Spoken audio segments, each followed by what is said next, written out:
Selamat pagi. Hari ini kami akan mempresentasikan hasil diskusi kami.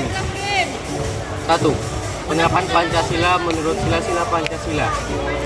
Yang pertama, penerapan sila ketuhanan yang Maha Esa. Bintang emas merupakan simbol sila pertama dalam Pancasila, berbunyi ketuhanan yang Maha Esa.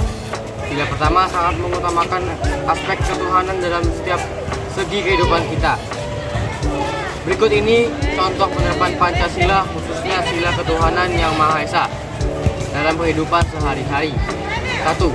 Memiliki satu agama dan menjalankan peribadatan dari agama tersebut. Kepemilikan terhadap agama tersebut harus diikuti dengan ketakwaan kepada Tuhan. Kedua, menjalankan agama dengan tetap memperhatikan kondisi sekitar dan tidak mengganggu ketertiban dalam keamanan di tengah masyarakat. 3. Menjaga toleransi atau saling menghormati di antara umat beragama agar tercapai kedamaian dan kenyamanan bersama. Yang kedua, penerapan sila kemanusiaan yang adil dan beradab. Rantai emas menjadi lambang dari sila kedua yang berbunyi kemanusiaan yang adil dan beradab. Sila kemanusiaan yang adil dan beradab mewakili keinginan bangsa Indonesia untuk berada di posisi setara dengan bangsa-bangsa lain di dunia ini. Di bawah ini beberapa contoh penerapan Pancasila kemanusiaan yang adil dan beradab. Yang pertama, menghargai perbedaan di tengah masyarakat yang terdiri dari banyak suku, agama, ras, dan adat. Yang kedua, sentiasa menjaga adat atau kesopanan, kehalusan, dan kebaikan budi pekerti kita dalam berbagai kondisi. Yang ketiga, berani untuk menyampaikan kebenaran dan menegur kesalahan seseorang sesuai dengan adab yang berlaku di tengah masyarakat. 3. Penerapan sila persatuan Indonesia. Pohon beringin menjadi simbol sila ketiga yang berbunyi persatuan Indonesia. Persatuan di antara rakyat Indonesia merupakan kekuatan dasar dalam mempertahankan keamanan dan pertahanan Indonesia dari ancaman baik dari dalam maupun luar negeri. Berikut ini beberapa contoh penerapan Pancasila Persatuan Indonesia.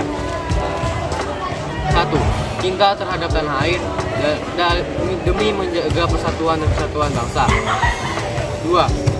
Mencintai dan mengkonsumsi produk dalam negeri agar perekonomian menjadi lebih maju. Yang keempat, penerapan sila kerakyatan yang dipimpin oleh hikmat dan kebijaksanaan dalam permusyawaratan dan perwakilan. Kepala banteng merupakan simbol sila keempat Pancasila yang berbunyi kerakyatan yang dipimpin oleh hikmat dan kebijaksanaan dalam permusyawaratan dan perwakilan. Kepala banteng menjadi perumpamaan manusia dalam mengambil keputusan, yakni yang harus dilakukan secara tegas. Sila keempat juga bisa dikatakan mewakili semangat demokrasi yang menjadi bentuk pemerintahan Indonesia. Berikut ini contoh penerapan sila keempat. Ikut serta dalam pemilihan umum dan menggunakan hak pilih serta mengajak orang lain untuk menggunakan hak pilihnya. Yang kedua, mencalonkan diri atau mengajukan seseorang untuk menjabat suatu jabatan tertentu sebagai salah satu perwujudan demokrasi. Yang ketiga, mengawasi dan memberikan saran terhadap jalannya penyelenggaraan kedaulatan rakyat yang dilakukan oleh pemerintah. Kelima, penerapan sila keadilan sosial bagi seluruh rakyat Indonesia. Padi dan kapas menjadi simbol sila kelima atau terakhir yang berbunyi keadilan sosial bagi seluruh Indonesia. Adanya sila tersebut diharapkan bisa mewujudkan keadilan sosial bagi seluruh rakyat. Di bawah ini adalah beberapa contoh penerapan sila keadilan bagi seluruh rakyat, yaitu senantiasa berusaha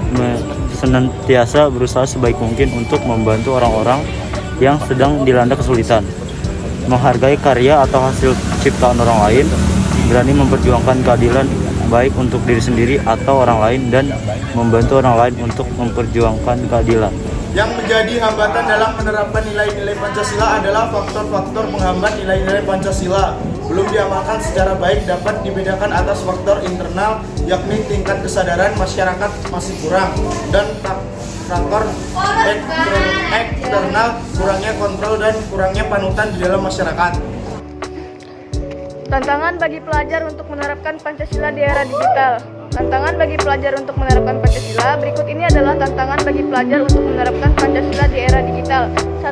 Arus globalisasi. 2. 2. Kurangnya pengawasan dalam penggunaan teknologi. 3. Kurang mempelajari dan memahami nilai-nilai Pancasila. 4. Adanya ideologi asing yang masuk ke Indonesia. 5. Banyaknya kabar tidak benar atau hoaks. 6. Banyak ujaran kebencian yang bisa memengaruhi opini pelajar. 7. Banyak ajaran sara yang tidak sesuai dengan tujuan Pancasila. 8. Kurangnya kesadaran para pelajar akan pentingnya menjaga nilai-nilai Pancasila. Bagaimana cara menerapkan nilai-nilai Pancasila pada generasi muda saat ini? 1.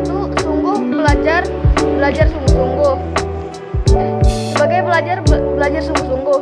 2. Tetap mempercayai iman yang kita percayai. 3. Tidak membeda-bedakan suku, ragam, dan etnis. 4. Setia pada negara.